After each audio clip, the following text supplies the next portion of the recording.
Okay, thank you all for coming. I'm going to call this meeting to order. This is the August 18th meeting of the Beach Advisory Committee at the Goose Rocks Beach Fire Station, and thank you all for coming. We have a fairly brief agenda, and we're really looking forward to our program on Goat Island Lighthouse. So I'm going to kind of whip through things, and hopefully we can move on to that program in short order. You want to move your mic a little bit closer? Is that better? Yeah. Okay. So I think the second thing on the agenda is the approval of the minutes from the July 21st meeting. I think they were circulated and there were one or two corrections, but are there any corrections or a motion to approve? I move to approve as corrected. Okay. Second? Okay, all those in favor? Okay, great, thank you. The next item on the agenda is public comment for any items that are not on the agenda, so I don't know if there's anybody on the committee here or anyone out there that wants to make any comments on anything along those lines. Okay, we're going to move on to the working group reports and start with communications. Holly? Yeah, so over the last few weeks. There's a handheld down there on the end. Oh, there's a Hello. So over the last few weeks, we have distributed to the beachfront owners a flyer asking them to put numbers on their house. I've seen a couple of already doing it. I think one of the things we kind of determined were that a lot of folks are renters or the homeowners not here. So we will do another effort via mail and email. Again, just this was a request by the fire chief so that when there's an emergency, somebody on the beach can direct them appropriately. That's all I have. Okay, super. Thank you, Holly. I'm going to move on to public safety. Bear, do you want to do that? And Chaz is not here, so. Sure. We did have a meeting a couple of weeks ago with Chaz Caswell and as well as two of the volunteers, Art LeMay and Mr. Adler. And we did really review a lot of the information that we had got. You may have seen the tracking on a couple of places throughout the town, but specifically on Dyke Road and Kings Highway, and that really gave us an indication of what the speeding is, etc.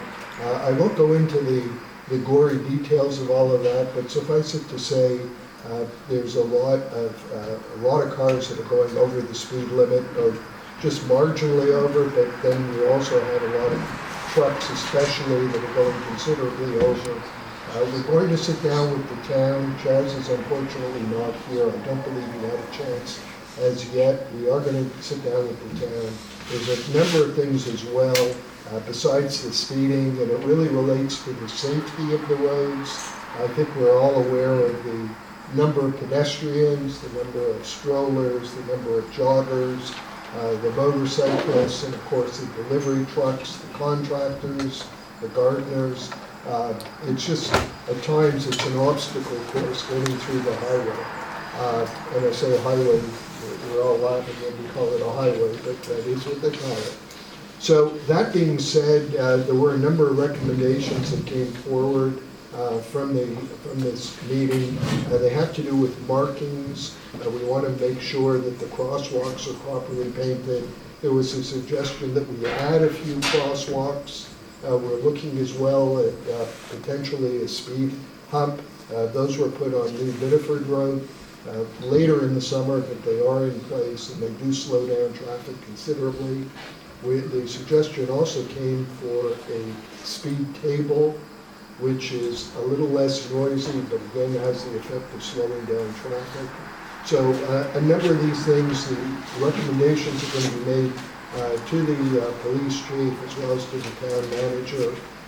If you'll allow me to just look at my notes, I thought Chaz would be here. But I'll see. Obviously, we're going to be asking the town for more enforcement. No one has yet seen a police car actually enforce any of the speed limits along Kings Highway as yet. And just seeing the police car sometimes slows people down. We also, there are those, right now there's two of the electronic speed signs that tell you how fast you're going. And I think everybody acknowledges the fact that those do tend to slow people down. There are other, there's suggestions out there to get more of them. That's going to be made to the town, as well as move them around, because there's other places, and we also want to get an idea. We know coming into the beach what the speeds are. We don't know what, I think that's probably even faster when people leave. So some of these suggestions are going to go to the town. We don't expect that much to actually be enforceable this summer. We're already, unfortunately, of course, at the end of the summer. But our mission is really to sit down with the town and get them to get some of these things ready, so that next year we start the year off with things in place, as opposed to using the summer to ask for it. I'm just going to check my notes, see if there's anything else that we had. Another of the recommendations was a 3-way stop sign at the corner of Dyke and Kings Highway. Right now it's a 2-way stop, and there's confusion there. There was almost an accident that someone had reported, and we feel that 3. We'll see what the town says, but we're going to be suggesting that. And finally,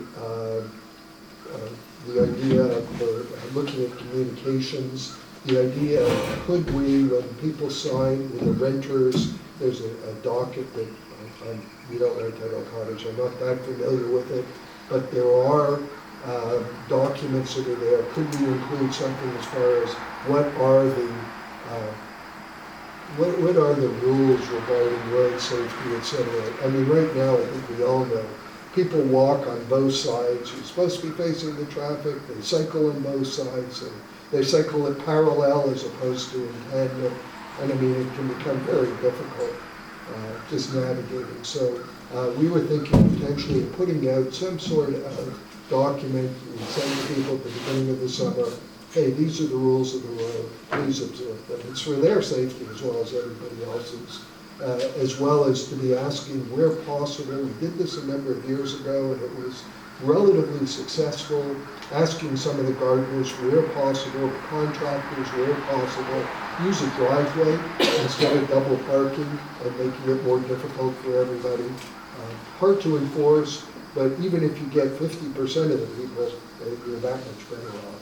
So these are some of the things, and we're going to be following up on this post-meeting. Great. Thanks a lot, Barry, for filling in on short order. We appreciate it. Bill, we're going to move on to you on natural resources. Okay. And Carol. You want to go first? You want to do the Plover report, Carol? Okay. It's always fun to give a good report. The plovers did great. We fledged at Goose Rocks Beach 33 plovers. And that's the best I can remember, and I've been involved for about 26 years. So that's a very exciting thing for all of us who've been involved, and actually should be for everybody, because that means that people are responsible for the beach, which has been delightful. Maine Audubon has removed all of their fencing and all of their signage now because there are no more chicks. They're all headed south, which is unbelievable. Goose Rock, my printer's down. I have 2 printers and both printers are down. But I wanted to sort of tell you where our status for the state is. Wells came in first with 45 pledged plovers. Goose Rocks Beach came in second. Yeah, which is just outstanding. And Algonquin, which has always done well in the past, only had 9 fledged. So we did really well. And I thank everybody that cared, and everybody that kept their dogs on a leash, everybody that taught their kids about them. I think it's a wonderful opportunity. And I'm personally very appreciative. This year, we had in the state of Maine 174 pairs, and that's up from 143 pairs last year. Their chart is, either my chart, the chart is very strange, but we will have approximately between 245 fledged up to 251. I can't read their chart. They have 6 chicks in the wrong column. So that's still an outstanding year. I know that their Maine Audubon is excited, and so am I. So, thanks. Thanks a lot, Karen. Okay, yesterday I walked the stake and twine line along the new dunes that were done along the eastern curve of the beach, as they call it. And there were a few spots where the line was down, a few broken stakes, but all in all, it's pretty good. As I said last year, I kind of like it that people are leaving dinghies and kayaks and stuff because they kind of stack them right up against there, and nobody can even get into the dunes even if they wanted to. There's a lot of new non-beach grass vegetation that's grown in too, so that also keeps people out of the dunes. The only place that the line was broken and the stakes were down was in the area right behind where the Tides Beach Club keeps all their stuff. So I reset the stakes and put the twine back up, but it was actually a chair on top of the line. So. But I think the dunes, I mean, I did see another spot that I hadn't noticed last time, that where a whole section of the plug seemed to be dead or not growing like the rest of the grass. So I don't know if that's a result of the abnormally dry summer or what. But for the most part, the grass is healthy, and you know, the town spent a lot of time and money on that. So I'm glad to see that. Just let's keep our fingers crossed that we don't get 10-foot waves on Thursday and Friday. So. But I want to thank everyone who goes to the beach, because it's obvious people are not going in the dunes, so it's really good. The water quality has been generally good, but we've had a number of days where the level was elevated above what they like to see. I believe what they wanted is below 100 parts per million, or whatever the meaning is. And the rivers are almost always elevated, so people should know if you're going to go swimming in the rivers, go on the incoming tide or at high tide, not on the outgoing tide, which is when all the bacteria seems to be in the water. If you look at the town's website, you can actually see it's the exact same water quality as the beachfront when they take the water at high tide. And then when they take the water on the outgoing tide or low tide is when they get the elevated readings. So don't go in the rivers at low tide. That would be, I mean, the town, I think we posted a permanent, they advise people not to swim in the rivers at all. So, but that's that.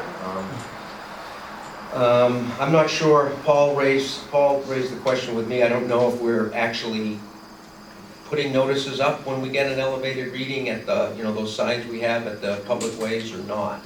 And I haven't seen any either, but it's only been a couple days where it was actually above the acceptable limit. There was actually last week, August 11th, there was a day, day in July. Let's see, I have the dates here too. I can find them. July 21st, August 11th, July 9th at Goose Rocks. See, we have two sites. Goose Rocks 2 is the one by what people call near the tides on that stretch of beach, and then there's another one that's actually down, it's down near Norwood Lane, which isn't even a public way, but that's where they test the water, down that end of the beach, in the middle of that part of the beach.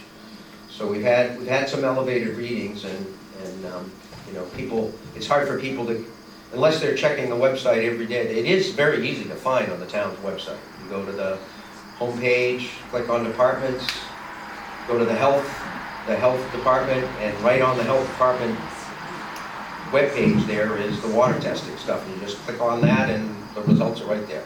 So it's real easy to see them. They test Tuesdays and Thursdays, every Tuesday and Thursday. The other thing I'm going to bring up tonight, and this is for everybody, the Rotary Club, which I belong to, the Kennebunkport Rotary Club, has always done a fall beach cleanup in conjunction with International Coast Cleanup.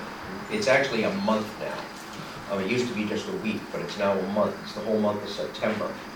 And the guy that usually runs it, I've emailed him and he hasn't ever gotten back to me. And my suggestion, thanks to John Schroeder, is that if the Rotary Club isn't doing it, it's something that the Beach Advisory or that the town should be doing. It's just another, it's never as bad in the fall as it is in the spring, which is when all the debris washes up from the winter. So it's a much easier job. But I'm going to suggest that, it starts September 6th and runs through the 20th. So I'm I'm gonna tentatively pick that September 13th, which is a Saturday, as the day we do it.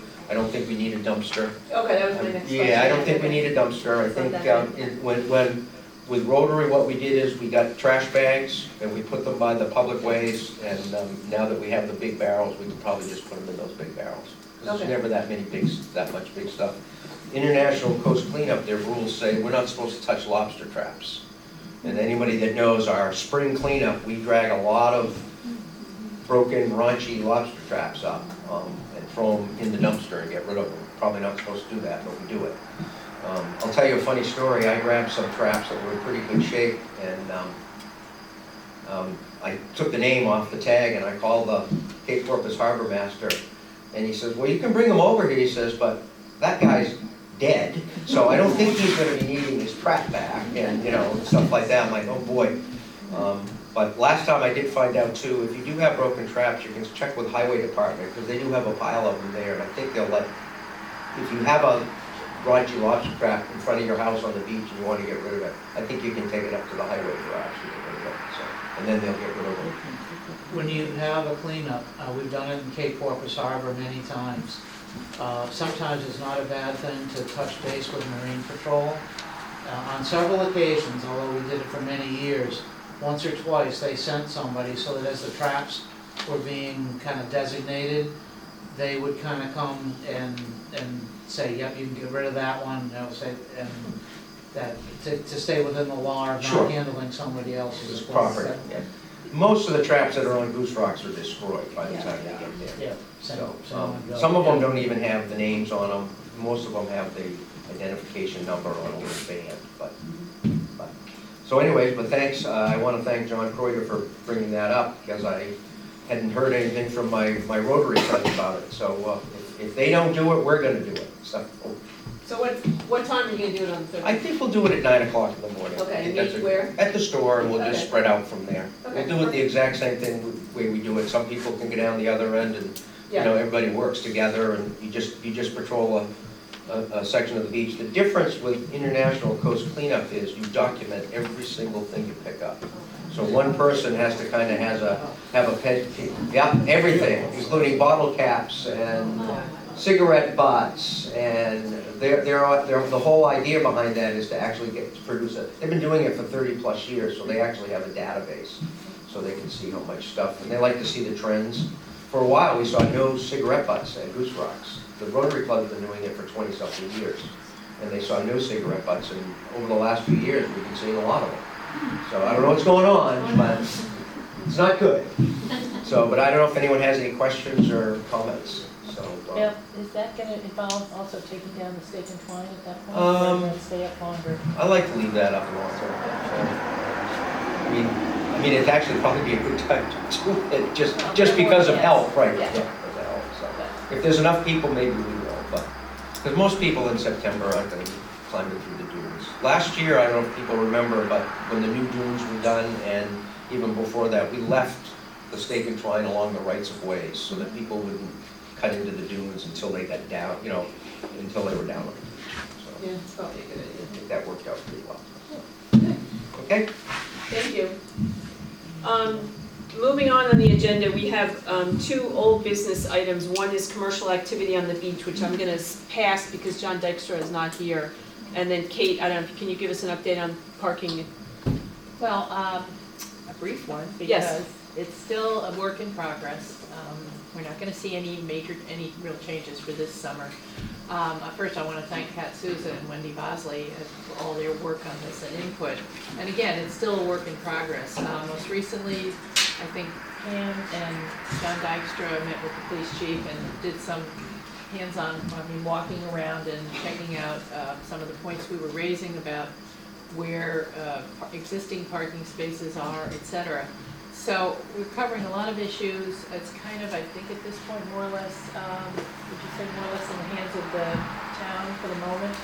Yeah, To I think review some of the John's done points some of that the we've work, made yeah. with them. So we don't have anything specific to say if something's gonna change. We all know it's a huge problem here at the beach. I mean, we have so many people wanting to come and enjoy the beach who aren't within walking distance, need to drive here for some reason or other. And we just recently, you could see if you came down Dyke Road on a weekend, how much farther up Dyke Road people were parking, way farther up than, is technically where the approved parking spaces are. We've also got problems in terms of back roads, in terms of, are any of them allowing parking right now? Basically, no.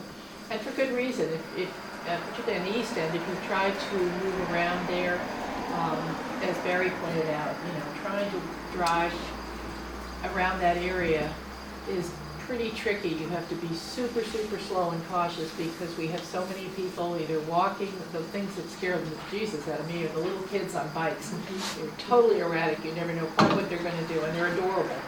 So you just have to be, if you add in cars parked on these streets, which right now, for the most part, they're not allowed to, you further enhance the problem. I know one day I was coming down Community House Road, and coming down from like where the community house is, and the road looked clear, but there was a landscape truck parked on one side, and all of a sudden, almost as I approached it, some little kid that I couldn't see because the landscape truck obstructed my vision, popped out from behind it on his bike going to the community house for his tennis lessons.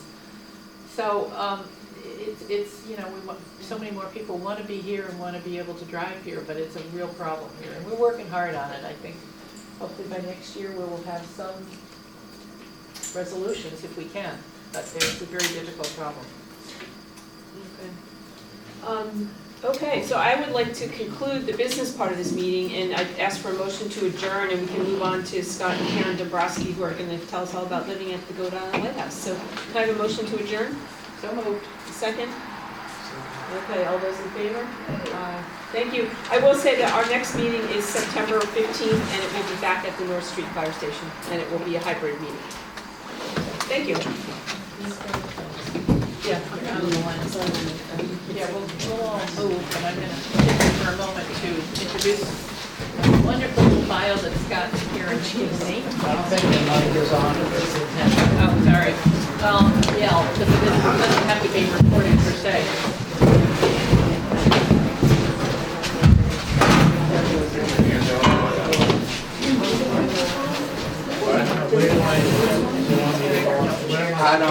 I don't care. Take the hand out.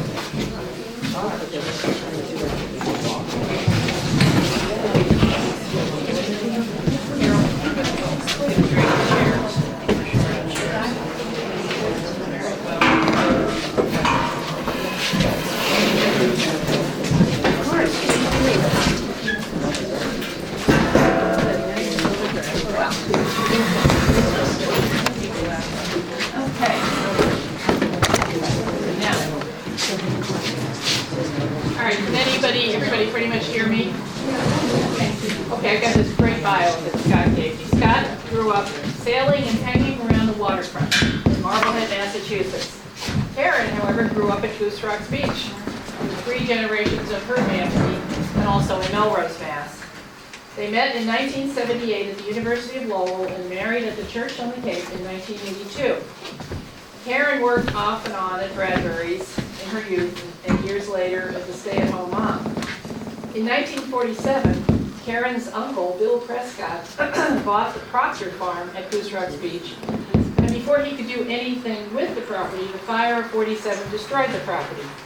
He made lemonade out of lemons by creating all the dirt back roads that the community house is now located near, and sold lots through the 1970s for $25,000 each.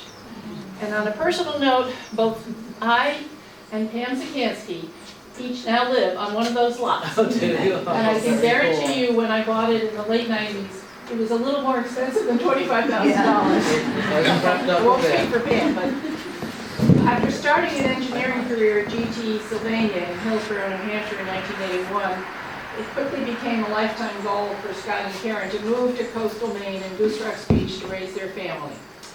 With an interest in land preservation and public access, they joined the Kennebunkport Conservation Trust, and being the only ones with a boat, were the first ones to sail over to Goat Island from Goose Rocks Beach after the trust obtained a lease from the U.S. Coast Guard.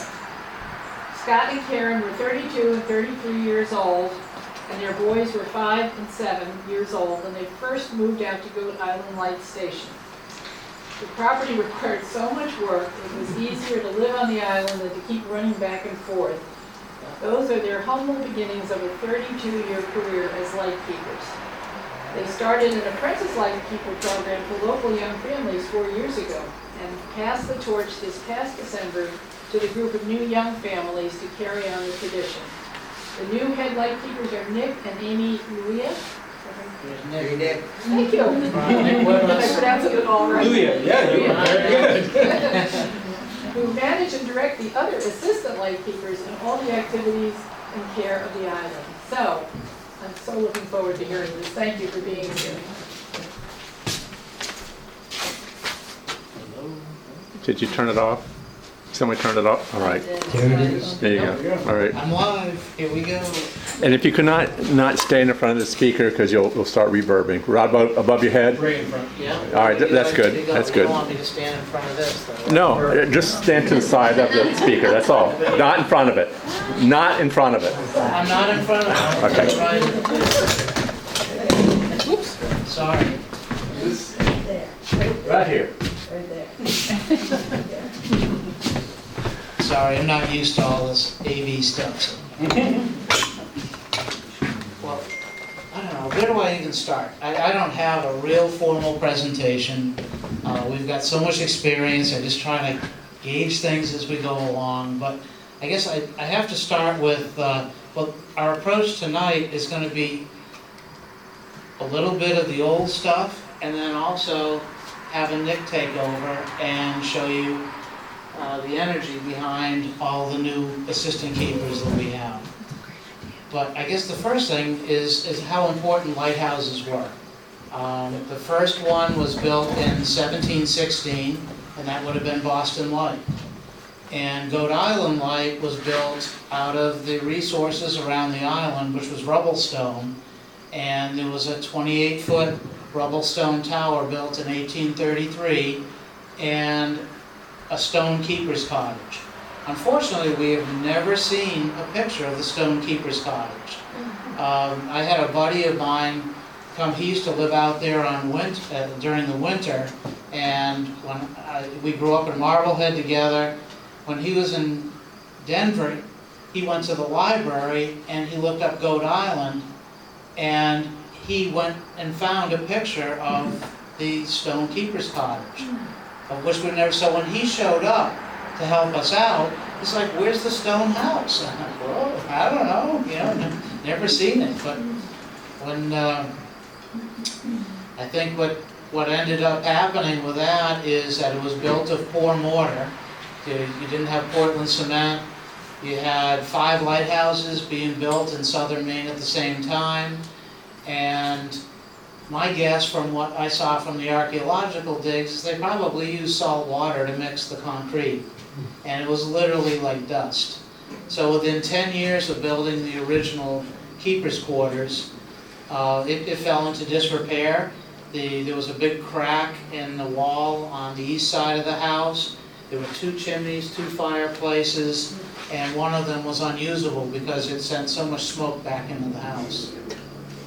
But it took until about 1859 to have Congress reappropriate some money to repair these lighthouses, and they did a number of them down in the southern coast of Maine. Let's see. So as lighthouses go, there's always been 2 types. There are family stations, which is Goat Island is, so there's always been families and dogs and gardens and all that. And then you have stag stations, which would be more like what you find out at Boone Island. So you got a rock, you're not growing a garden, and they had a head keeper with 2 assistant keepers. A family station would have just had a family. And I can tell you, and I think Nick can at this point too, that keeps a family very busy. Because especially from the 1830s to the 1870s, you had whale oil lanterns. And Goat Island had 5 of them. And they had Fresnel lenses, which were all these beautiful cast lenses that sat on these brass holders, and anytime the lamp fouled, that means that the keeper had to go out and clean it, and as it was, they never got a full night's rest, because they would light the lamp at sundown, and they would tend it at about 10 o'clock, again at about like 1:30, again at 3, and then get up at sun up and extinguish the lamp. So whenever anybody was sick in the house and couldn't make it to do that, well, you know, the wife would take over and do that. And the kids living in a family station, you know, all had their chores, because you're all pitching in. The buildings, it's a brutal environment, you're always having to maintain the buildings and the boats and the boat ramp, and it's, people have asked me, you know, do you get bored living out there? It's like, hell no. It's you know, it's like living on a small farm. You're always pushing, pulling, hauling, moving, painting. You know, stuff blows off of the roof. You're on the roof. The electric stops because you can't call somebody, call an electric. Oh, I can be there in 2 weeks. Well, it doesn't work. You know, so you learn how to be. Whoever's out there really needs to learn how to be a jack of all trades. And you know, unfortunately, we learned all that stuff when we bought our first house and couldn't afford to hire people, so we had to learn how to do this. So it kind of set us up to be able to, you know, live in this environment and carry on the traditions. I'd say that there's not a whole lot. I mean, other than the fact that we didn't have to tend the lanterns, all the other work was still there. So it really gave us an appreciation for what the families went through to maintain these properties. Because the U.S. Lighthouse Service, they were very strict, and they had inspections, and the brass needed to be polished, you know, things had to be spotless. Because lighthouse keeping positions were positions that were pretty rare in the day. You weren't working in the industrial area, you were in the agricultural area. So if somebody could get a job tending a lighthouse, they got a salary, the food was delivered on a quarterly basis, and it was a highly coveted, hard to come by, I guess if you will, job. It also was a fairly political job, because as different persuasions came in and out of political influence, so did those jobs. And people that had those kind of jobs would be replaced by other people. So it was you know, a very different environment than, you know, than what we find today. Oh, let's see. I don't know, I say to the kids, one of the ways, a lot of people that I find when I just bump into people on the island, I say, do you know how a lighthouse works? And surprisingly enough, a lot of people don't. And most people don't. And essentially, you have, you know, this system of lighthouses up and down the coast, and they all have their own signature. And what I mean by that is they have like Goat Island, it's a white blinking light every 6 seconds, and a foghorn that blows every 15 seconds. And if you were to take out a nautical chart and look up and down the coast, as you go, like Noble Light blinks red. And then you go up to Wood Island on the other side, it blinks once white and once green. So as you were traveling up and down the corridor, which was very, you know, that's how all our goods went. There were no highways, there were no trucks, all the stuff was transported by barks, by schooners, and the sort. And Goat Island was kind of like an exit off the highway. It was the only really safe harbor between like Portsmouth and Portland, and it was very common when you had an ocean storm that you could have 400 schooners come into Cape Porpoise Harbor, which is almost unimaginable. Yeah, you literally had to be able to step from one to another, but because it does have some, you know, the deep water anchorage, it enabled that. Years ago, Joyce Butler called me one day, and she had come up with something where they tried to build a granite pier all the way from the pier on Pier Road, all the way out to Goat Island, to accommodate all these boats that would come in during storms. Evidently, that never got appropriated because there's definitely no granite pier there now. And, it's just part of the progression, part of the era. And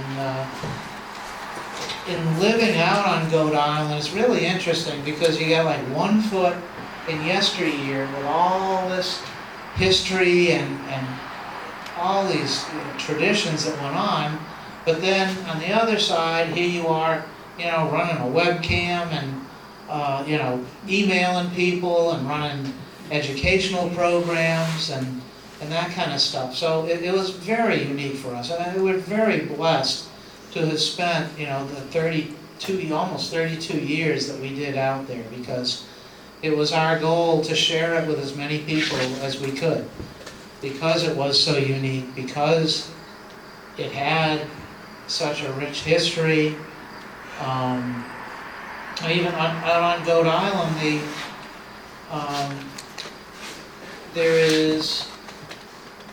the keepers used to keep a shipwreck log, and we have a copy. Somebody recopied one, and I got to see it, and it's part of actually something I've got over here. When we wrote the proposal for Kennebunkport Conservation Trust to take over Goat Island, that was included in the package of materials for us to do that. But it's really fascinating because you read the entries to the shipwreck logs, and the people, basically the skippers and whatnot, you'll read something, well, I'll back up a step, because you watch movies and all these storms are so sensational and the rescues, and it's just wild.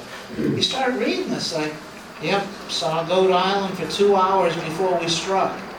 And it's like, what? You have light winds, and nowadays we just fire up the motor or kicker, whatever, and get out of the way. But in the day, you were sailing these large boats, and they were subject to all the currents, the winds, and you couldn't necessarily go, you could go where you wanted to go, but in light winds it was very difficult. And so in those 60 shipwrecks, there were no, and that was on Goat Island itself, there were no casualties. There were a number of keepers I've read about, that went and helped the families or helped the crew off the boat, and they harbored the crew during until somebody could come and get them.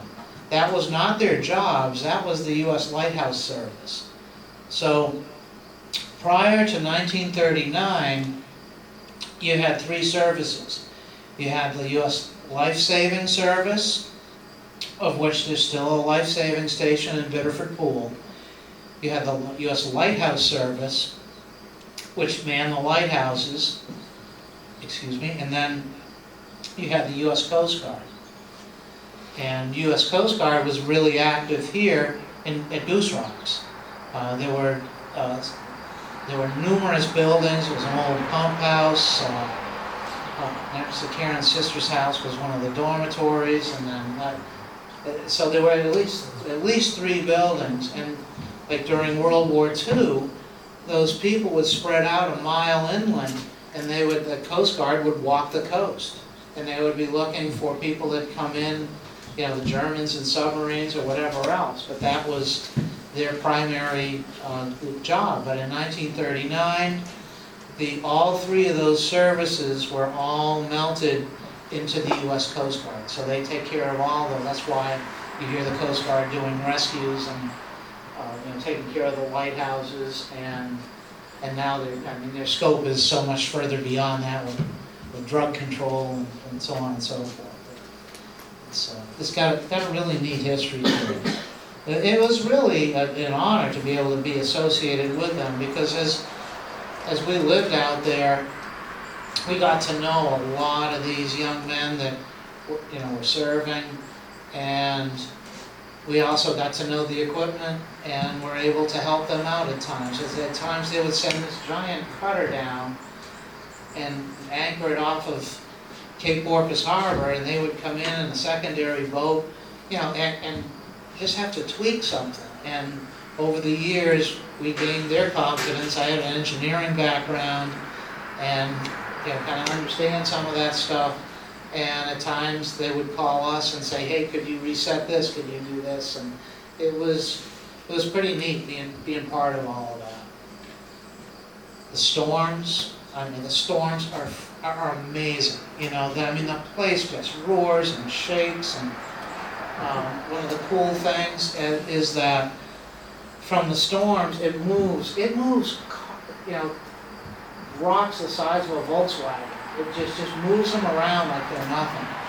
So with those 60 shipwrecks, you end up having stuff liberated from the rocks that have been covered over for years, and they just wash up, you know, on the beach. And I don't know, here's an example. You know, there were schooners. This is an old ironwood block, and it's got the wear marks. So a block would have been used, so you would have had lines running down the deck of a boat and then need to go up a mast. Well, this is what changed the direction. And you can see, the thing, it literally is like iron. I'll pass it around so you can just get to feel the weight of it, and you'll see the wear marks, and it's kind of neat. Let's see what that's like.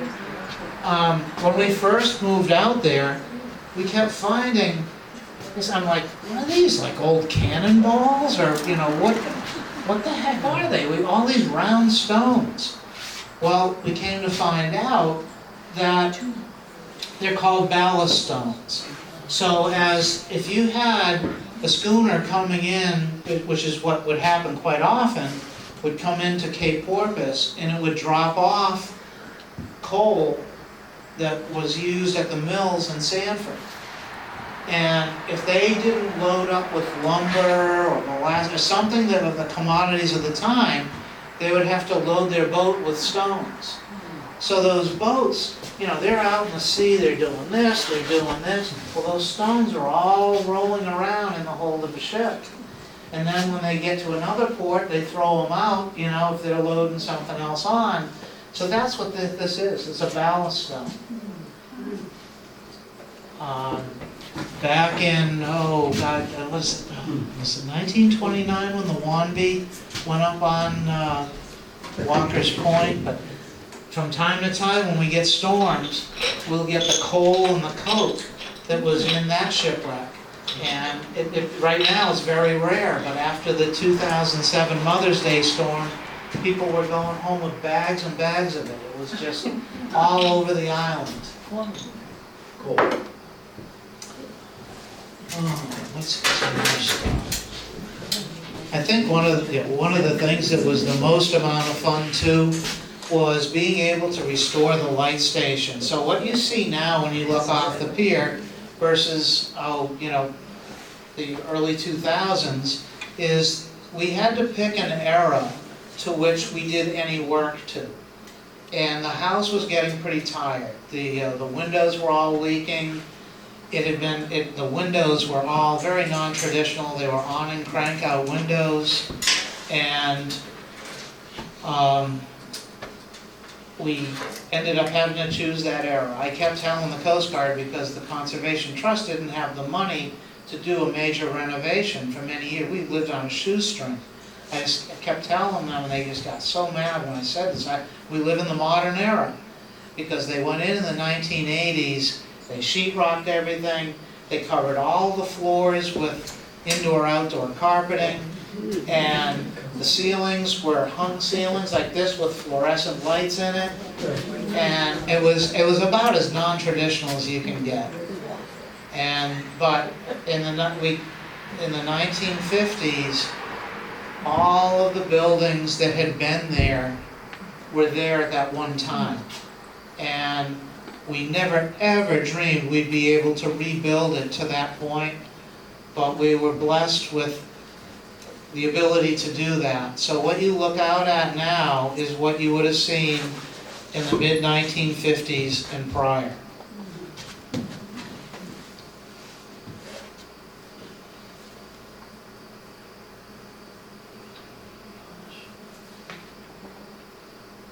I don't know, it's far as like the kids, I said it's always been a family station. It turned out to be an amazing place to raise your children. The responsibilities that they realized that they had in being able at very young ages to run boats, and they had their own lobster traps, they went fishing. I think one of the coolest things was when they got to a point where they were old enough to take their own boat into the pier.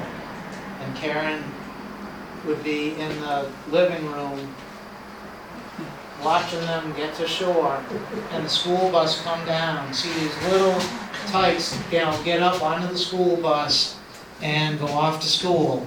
And then I would go off to work. I worked over in Kennebunk at CoStar, which then became Corning. So I would see the sun pop out of the sea while I was ironing my shirt and get in the boat. And by the time I got to work, it was already quite an adventure. And Karen was there with the kids, and they were there to take care of the property, meet and greet people, and just live the island life. And she can certainly talk more about that as we go. No, that's okay. All right. Oh my gosh. Okay. The stuff, and this is the stuff that, and I guess with our kids growing up there, it gave us the want to share it with other people. And that's when we started getting involved. Karen started the Cub Scout group here. Bill, I know you were involved with that too in Kennebunkport. And then we got involved with the Boy Scouts, and then we got involved with the Consolidated School, and then we got involved with the high school, and then we got involved with UNE. So we tried to bring in as many people as we could, get them out from behind their Game Boys and their computers and their phones, and introduce them to the rich history and what it would have been like being a lighthouse keeper's kid. And for many years, the Trust ran a program called Discovery Days, and that was one of the aspects that we covered for years, was teaching the kids that came out what it would have been like for them to live out at a lighthouse.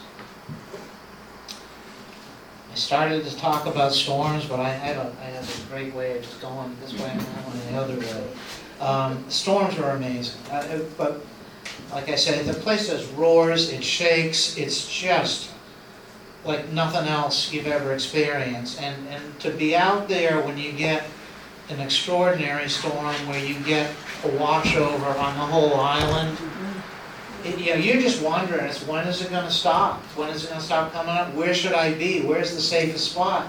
There's 3 feet of chop coming across the island. Your boats, everything's washing away.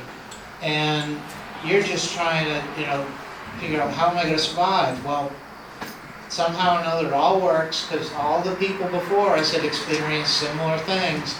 And when they rebuilt the house in 1859, they made the foundation about that high. And it looks like they were smart enough too to build a berm around the whole house. And when we put in a new septic system a number of years ago, all the stones were the same size. I think it was the old house, but when they knocked it down, they also realized not only did they have to raise the foundation, but to create a berm around the house. And more often than not, when you have a storm, the seaweed and stuff comes like halfway up that berm. So this was something that was recognized, a long, long time ago. And it's still unnerving. But I think probably one of the biggest ones was the blizzard of '78, which is when the covered walkway was washed away. And I don't know if any of you know the Kane family. Marty, Kathy just passed. The Kane, he runs NM&J Auto over in Arundel. But Marty and his young family, they had 2 children, and they were on the island during the blizzard of '78. And Marty had just gone through the covered walkway to check on the lighthouse. He got back through the walkway, he got into the kitchen, turned around heard a noise, and the whole walkway just washed out, was gone. And the next day, the Coast Guard came in with a helicopter, and they could not take the whole family off. So they had to choose between one of the parents and one of the children. And what a, I don't know, I can't imagine having to make that kind of a decision. Oh, let's see. In more recent years, erosion's becoming more of an issue. You wouldn't think that with a, granite island that you'd have issues going on, but that granite, that's giant chunks that they're very porous, it gets ice in it, they break up, and they tumble, they make little stones, and you have a storm that washes over the island. And I tell people that the island is moving. It's moving inland because the ocean side keeps getting broken up, and when you get those washovers, it takes all that small, fine granite gravel, and it pushes it to the other side of the island, and it shoals out towards shore. So it's very slow, but it's it's something that's definitely happening. And I don't know how much you want me to talk. I can go on and on and on and on and on. But it's I think what I want to do is kind of take a break and go the other side, go the new side. We live the old side quite well, and we're very fortunate in that a lot of these new keepers that we have, assistant keepers, they all grew up in town, and they grew up knowing a Goat Island, and a lot of them used to come out and play wiffle ball and sleep over and do things. So we have this great, competent group of young people in their 30s with kids, which they should be. It's always been a family island. And Nick and Amy have been in a position where they've been able to slide in and take over what we do, because it's a passion. It's a third job. I can't believe what we did for as long as we did, but we did nothing else. So now we're going to start doing something else. So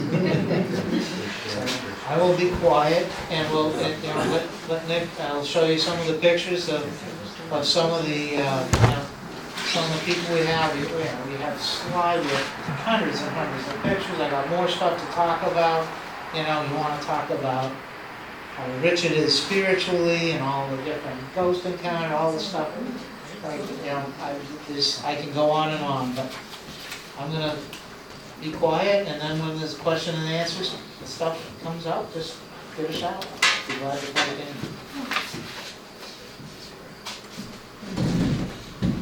There you go, Mario. I don't know how to use this. I'm probably not going to use that. Can you guys all hear me? Yeah. All right.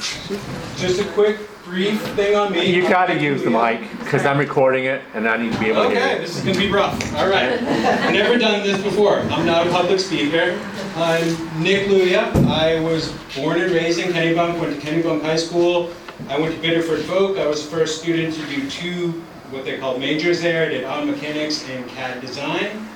After high school, I went to Wentworth in Boston for a very short period where I learned I do not like cities.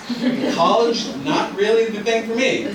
I had an engineering job that actually their son hooked me up with. I did that with a company for 6 months or so. They ended up going out of business. I left in a van, traveled across the country, trying to find myself. Pretty typical story, I think. I ultimately ended up coming back to Kennebunk, living here, worked all kinds of blue-collar jobs. I've done everything: painting, tiling, lawn mowing, landscaping, hardscaping, all kinds of things, where I learned a lot of very valuable things, apparently for now where I am in life. So I've traveled around for a little bit, came back here, met my wife, who was kind of from here, originally from Connecticut, went to Kennebunk High School, got married in Costa Rica, came back here, started working. I now own Proscape Irrigation, which is in town. I know Pam, I know your face, I know Bill, a couple of you. And I grew up with Scott and Karen's kids. And I grew up going out, like Scott said, playing wiffle ball on the islands, doing overnights, being on the island. And I guess it was 4 or 5 years ago, whenever they had asked, they said they wanted to start this apprenticeship program, and me and my wife were like, yes, absolutely. We're totally part of it. I think that first year, we were supposed to do our first week. We did a week, and Scott would call and be like, hey, we can't be there for this next week or whatever. Do you guys want to cover? And we said, yes, absolutely. We did it, that first year we did total a little over 2.5 months of staying on the island. From that point, we were hooked. It's very easy to get hooked there. When you're out on the island, it's a weird void. Time is different. Everything's different. When you would normally care about your cell phone and the emails and whatever you're into on your cell phone, it's like it gets wiped off. Like, you get out to the island, I throw my phone on the desk and don't really care about it for the rest of the day. It's an amazing place to be. So with that said, there's a ton of pictures. I've never seen the slideshow before, so I'll walk you through some of the stuff. I'm not a public speaker, I do much better with questions. So if anyone has questions, especially about anything, but like daily life or anything on that, we can absolutely run through that. But these are just a couple of pictures from over the years that we have.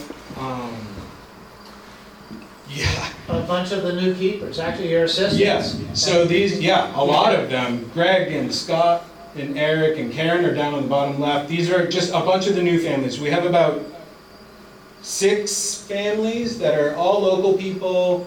Most of us all have kids. I have a son who's 11, who's been going out there since he was 6, staying out there. First year, it was a little dicey. We literally ripped him away from everything. Any kind of, we're not a big screen family, but any kind of screen or technology, we ripped him away. First year, he was like, oh. After the second year, he liked it. If you ask him today, he will tell you that he is a proud lighthouse keeper. These are his words. He came up with this on his own. He had to do a handshake challenge at school. You have to do 1.5 minutes talking to a random adult and carry on a conversation. And going into it, I kept being like, hey, let me help you. Like, I'll help you prep for this. He's like, I got it. I'm going to talk to people about the islands. And I was like, that's a solid plan. He came in second in the entire school district. Yeah, and it's all mostly because of the island. His favorite thing to do is he sits and watches and waits for people to come out. Boats come in, he's running down to the dock to help them tie up, and then what he wants to do is give them a tour and have them ask him questions. He's been amazing, he's learned from us, and when he doesn't know the answer, he will be like, okay, hold on, let me go get my dad. And he runs around wherever in the house I am, fixing something or whatever, and comes and gets me. But what it does for children and other adults, some of the adult keepers who aren't, they're a little adverse to just going up and talking to someone for no reason. It's brought a lot of people out of their shell, I think. So can people just take their boat and come to the... Absolutely, and we love that. I want as many visitors as absolutely possible. I tell everybody that comes out that I get to talk to, thank you for coming, come back anytime. I'll give them, when the seals were doing their mating call, or their mating rituals in front of the island, I was telling everybody, come back at 5 to 5:30 at night, we'll set you up right out in front. It's because that's an amazing thing that not a lot of people get to see, and we love to share all of that. And like I said, how the island has that weird time suck where time doesn't matter.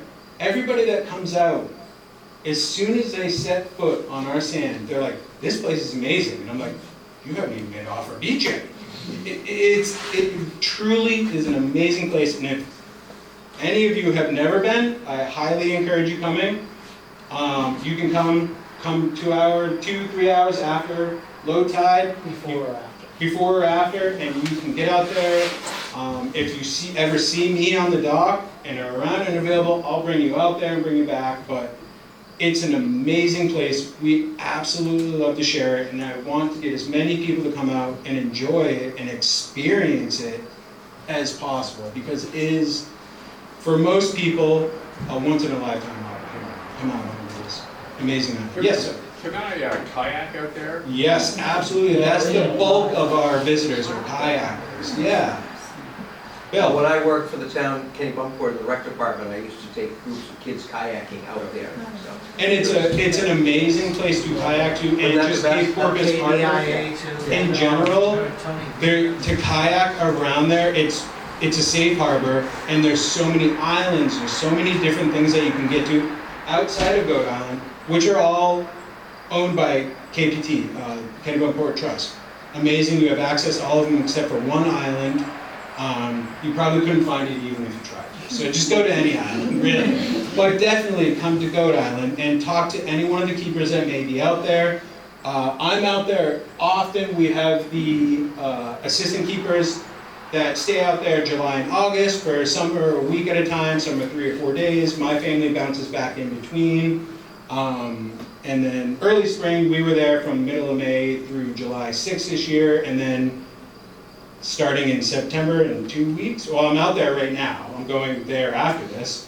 But we'll be out there until November, until it gets too cold, basically. Because we don't have a heating source, we have kerosene heaters that we move around the house. We've gotten very good at how we section off the house at different times, and we literally have alarms set. You're like, oh, it's 3:30, we need to move these heaters to the living room and out of the kitchen because that's hot enough. So it's, living out there, it's not easy, and honestly, when you're getting your stuff all packed up and ready to go, and you're like, oh, we gotta get on the boat, it's a struggle to get that point, but the second that we tie our boat up on the dock, it's like, oh yeah, obviously, this makes sense why we're here, because everybody feels better on the island. It's amazing. The only water there is on the island is rainwater that we catch from the roof into cisterns in the basement. So you really learn water conservation, especially raising kids out Yeah. there. We had a family of 4 living on 15 gallons of water a day. And I got a shower every day. I said, I ain't going out without a shower. Yeah. We used to have to haul it in drums from the pier and roll it up the beach, across the berm, up to the cellar window, suck off of the jug and put it in the cistern. Yeah. And it's still all of our drinking water now we bring out there. We're every time anybody goes out, you either have water or fuel to go out there. Yeah. There's always something to bring. It's a lot. It's a lot of work, but like I said, once you step onto those docks or the sand, it doesn't matter. It's a very magical place. I'm sure somebody has questions about anything, daily life, what we go through, anything. Yes? Do you know the exact location of the original house? Yes. Of the original house? The original We house? do. Yeah. It was, that was part of the archaeological digs that we had to do. It's very, very close to the house now. It's shifted maybe 2 feet off to the left. But it was a smaller house, so I think it's, most of it is within the home now. Yeah, most of it's within that footprint that's there. Yeah. Anything else? So the actual light of the lighthouse, is it the way it used to be, where I think you said kerosene?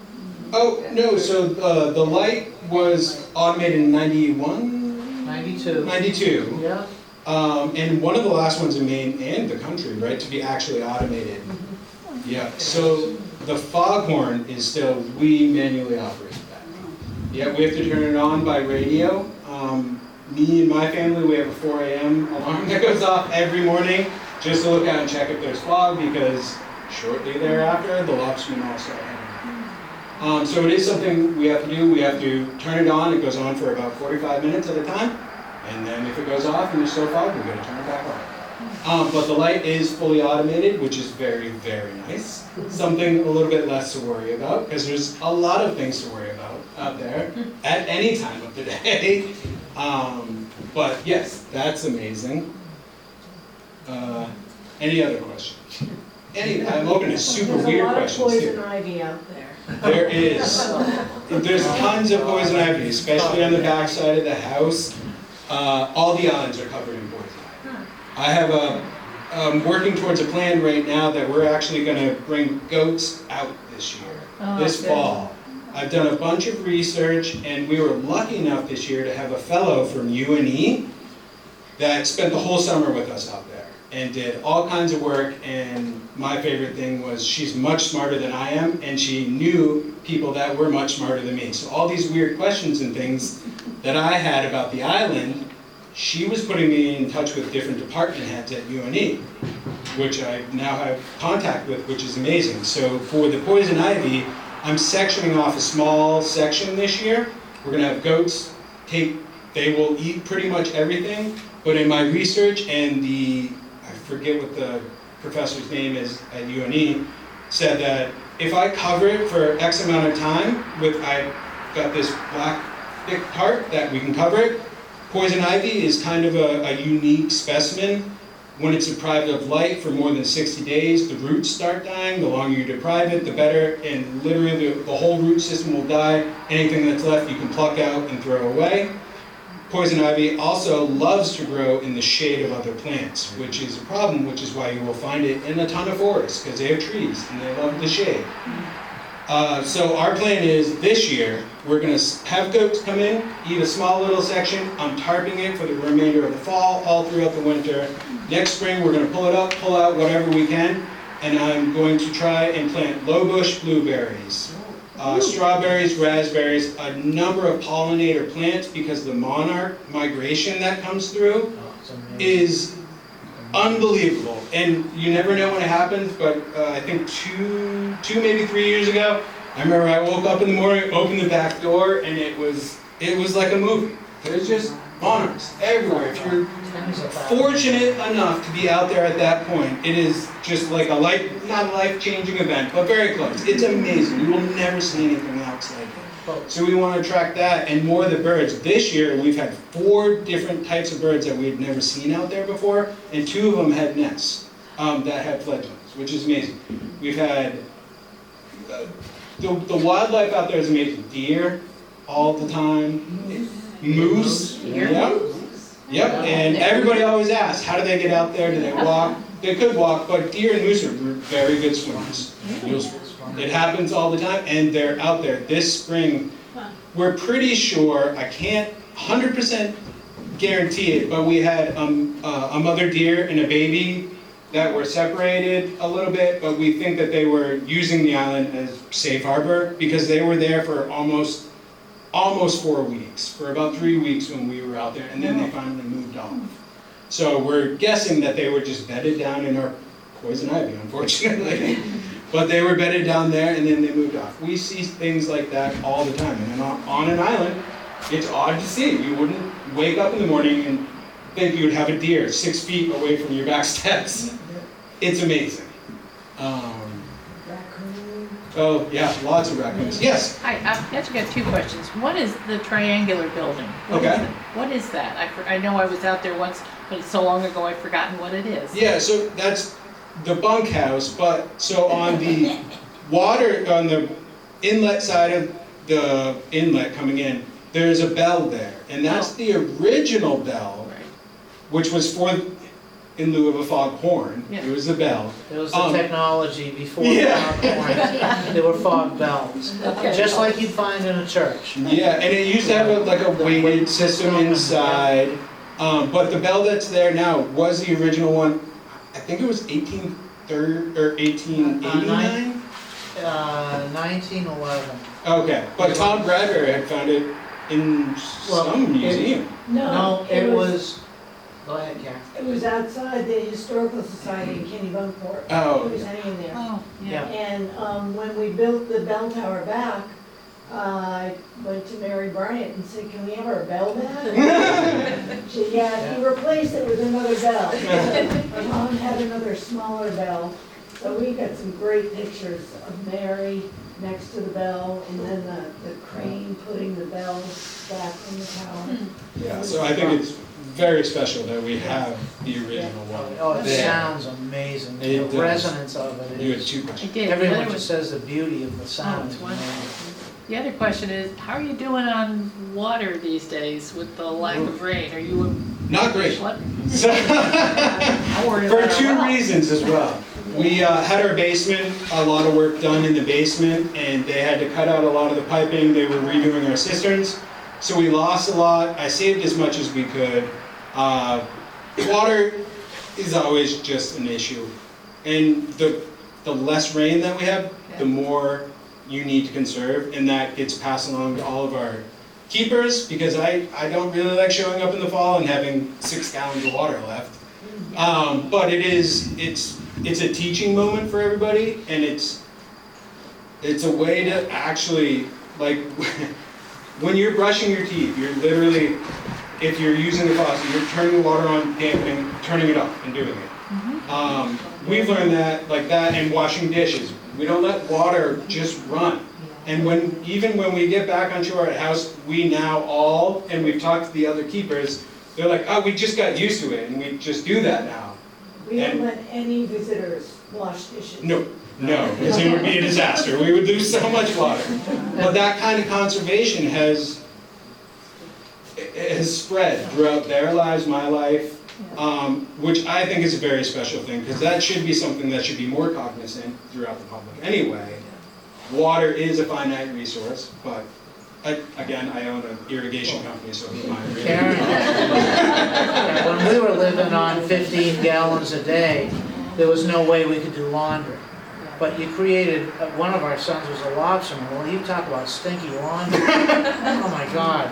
But Karen used to have to load up fish totes with laundry, and you take an iron bar with a hook on it, and you tow it across the lawn, down over the beach, down to the dock, and into the boat.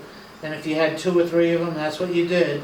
Then you land your boat in Cape Porpoise, you take the totes out, you drag it up the dock, across the parking lot, load it in your car, then you go to the laundromat, and then, because if you didn't want to spend the whole day there, you put your wet laundry back in the thing, back in the totes, you just do it in reverse. So the amount of work of living, and you talk to anyone that lives on an island, they'll always tell you the water's always an issue, and just, everything has all those added steps as part of your daily life. I busted my rings right off. I wore my rings right off. Yeah. Everything is, anything you take for granted here that you don't even know that you do, when you're on shore, you can run to the store very easily. That doesn't happen on the island. If you are like, oh, I really need this thing to finish this project, it's low tide. No one's going anywhere. We got 4 hours until we can go anywhere. You live on tide time. Yeah, but It's all about the tide. it is, but it does make you think a little bit different. These are some of our, those were some of our tasks. These are like the kayak groups that we would get come up.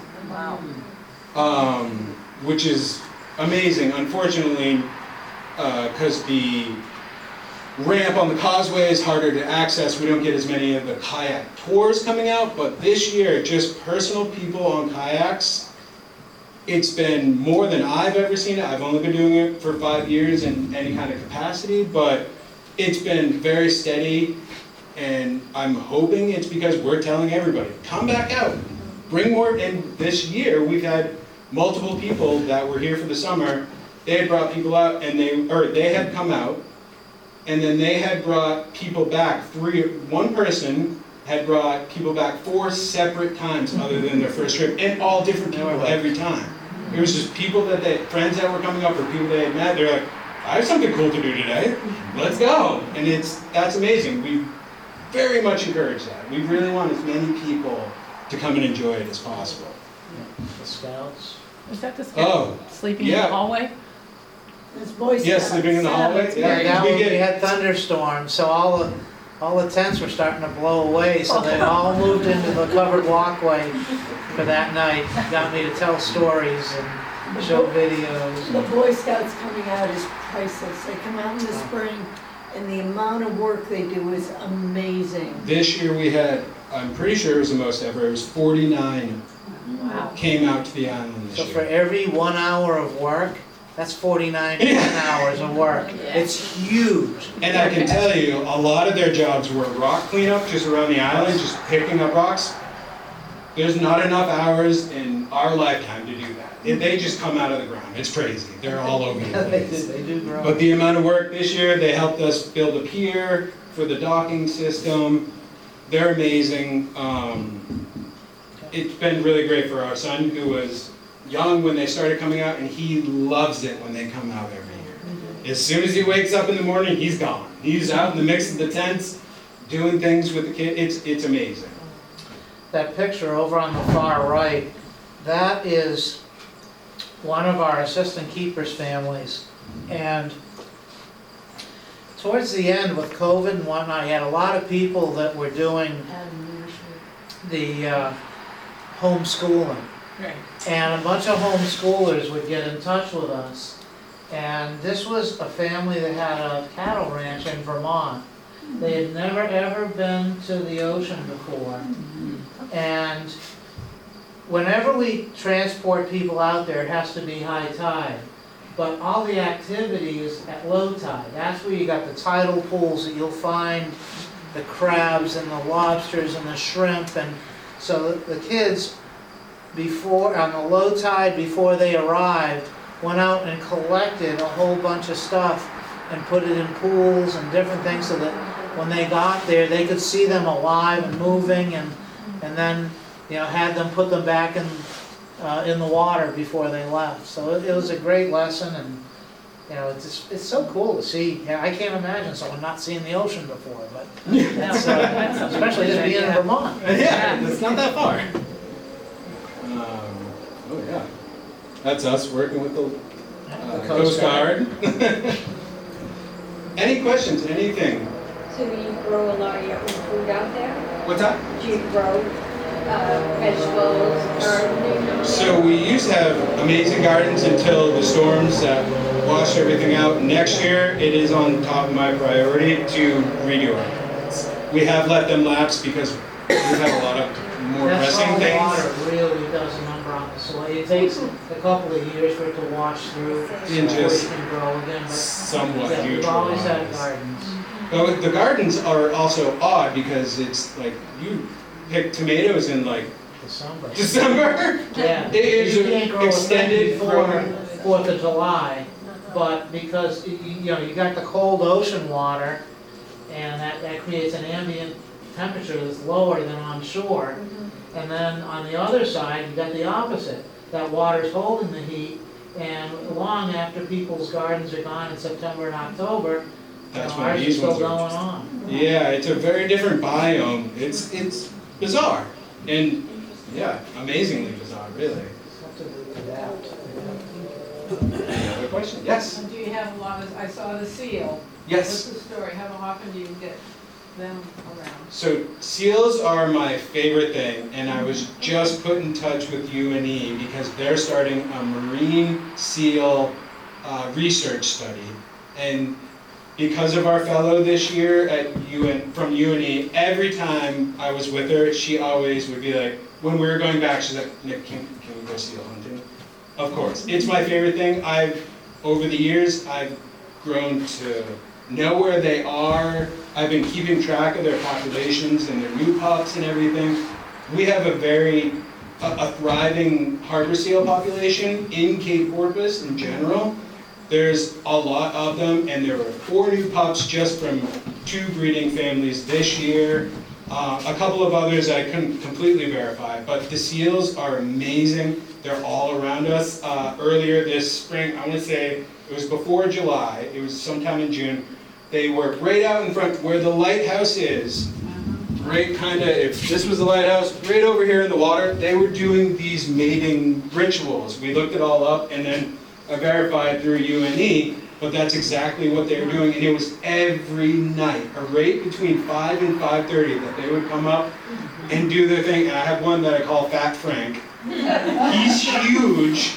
He's not my biggest fan. He's charged me 3 times, but he had pups around at the time, so I don't blame him. He's tolerant of me now. but he was one of the ones that was out there. So he's still a breeding male, which is amazing because he must be pretty old. But there's a lot of other ones. So the generations are coming, which is great to see. They're very healthy, and there's a lot of them, which is great.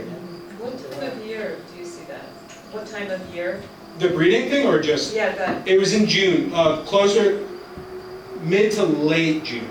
Yeah, is when we saw it this year. Their activity was very sporadic this year, though. They did not move in as early as they normally do, and I'm assuming it had something to do with our striper migration. For some reason, all of the stripers, when they came up from Cape Cod this year, they all went into the Wells Estuary and held there for about a month and a half, which is very odd. We didn't see seals at all through May. And then once the stripers released is when we saw them coming back. I'm just assuming that's what it had to do with, because they're going to be chasing the bunker and everything that the stripers are. So the stripers held up there for some reason, so the seals just stayed out. They came in very late, but they came in and they're here in great numbers. It's amazing. They are amazing. Oh, amazing. They'll come right up to you. Yep, I have videos of them popping up 8 feet behind my boat, and then I'll start motoring a little bit, and they just follow me. I have tons of videos of that. They'll come in and hang out with the dogs on the cove. Yeah. We have a picture of Bailey, who is my friend Dick's dog. He's a big Great Dane. And it's nose to nose with a baby seal. They're just like On our beach. another round. That's in a giant frame picture at the bottom of our staircase. It's like the best picture ever. I came home from work one day, and I'm coming up the harbor, and I could see like 3 figures on the beach, and 1 figure like this. And I'm like, what the heck? And I'm looking at it, looked like the dogs, and 3 of the dogs were sitting there with their heads between their paws, and they're all hanging out, and the other one was a seal. And it was just hanging out with the dogs. Yeah. The reason I came up, I wanted to point out a couple of important couples here. I don't know if you all know Bob and Dottie King from Goose Rocks, and they have been so supportive of us. They've just been amazing over the years. And these are the Worrells. Ursula and Charlie, thank you. They were there when they were 19 and 20. So a lot of the coasties were very young. And for some of them, it was a really bad experience. And there's certain keepers, I can't even get to come out to the island because it led to their divorces. And because you're isolated, you're in party mode, not like seclusion mode. But the Worrells, just the opposite. It has formulated the rest of their lives. We held a keepers reunion in 2012, and they were like the rock stars. And we had a bunch of them. We all got up in Atlantic Hall, got in a big circle, and told of our rescue stories and just ghost stories, all the stuff. And somehow or another it got put on YouTube, and none of us can find it. There's this wonderful thing that Bill Ward put on. But Can you share those stories?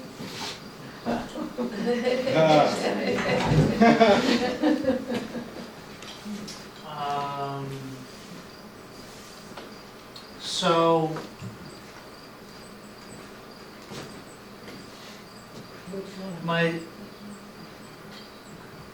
our friend Dick Curtis, when we came in October, he loved living out there in the wintertime. He worked at Langsford Lobster, and he would actually even do stuff from the island for Langsford Lobster when they were closed down in the springtime. But his name was Dick Curtis, and Dick, he drowned on Memorial Day weekend 2002 about 150 feet off the island, which is just absolutely unthinkable, because Dick used to work for Bobby Brown, who was the owner of the Andrea Gale that was in The Perfect Storm.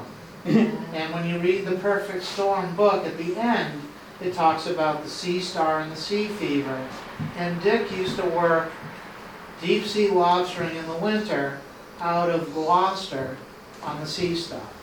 So the danger level was, you know, it was off the charts for doing that kind of work in the winter. And I mean, it was just tragic that, you know, he was in an accident just off the island, building winds, building seas, and the dogs, it was Memorial Day weekend, he was taking care of, he had his dog and 3 others. He was working all day, took them for a boat ride, took them down through Cape Porpoise Harbor. People saw him headed back to the island at 7:45, and that was it.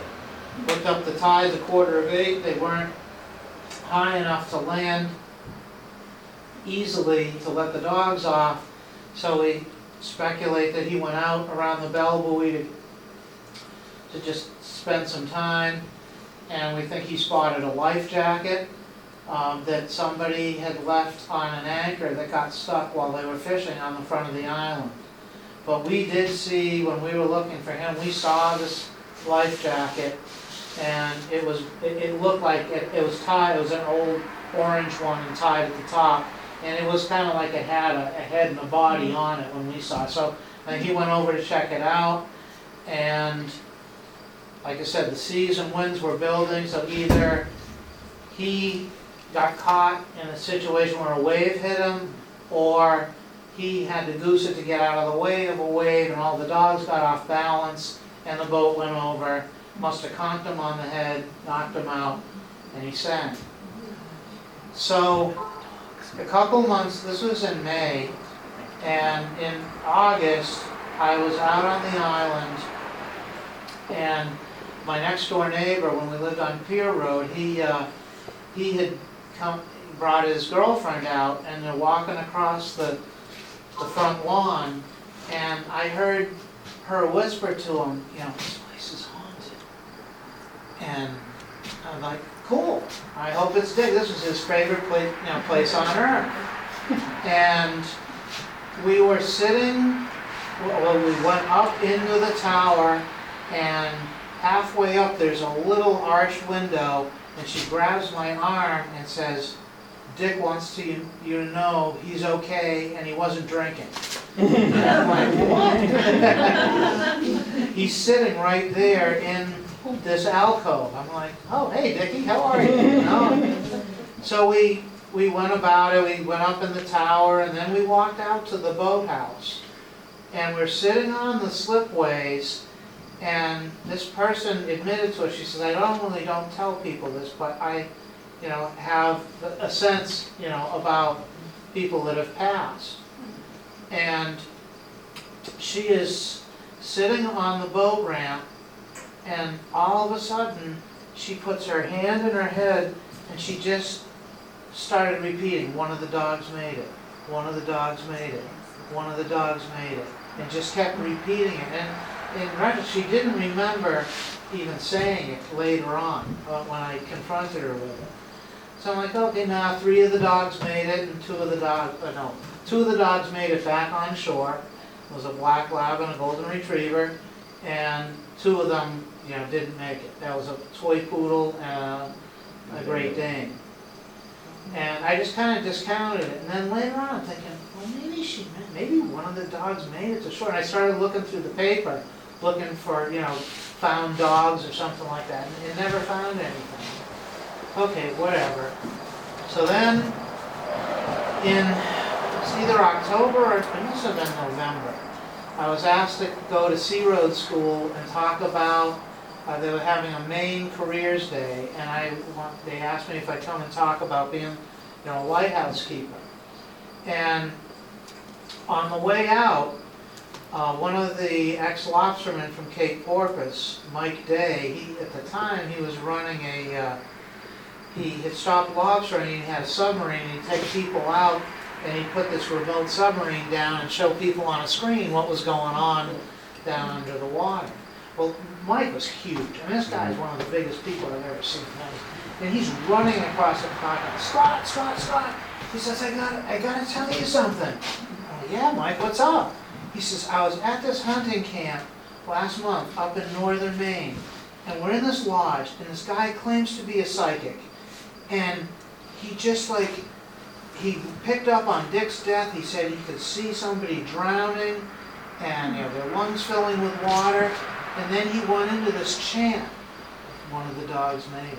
One of the dogs made it. One of the dogs made it. So there, that was my kind of initial, introduction to something being spiritually active on the island. And then I could go off for forever on that. It's a portal is what I've been told. Yeah, well, thank you very much, Scott and Nick and Karen, for coming tonight. We just have a small memento that we wanted to share with you. But again, thank you very much for your time and knowing what your other job is. Oh, Well, thank you all. thank you. Sorry to keep you here.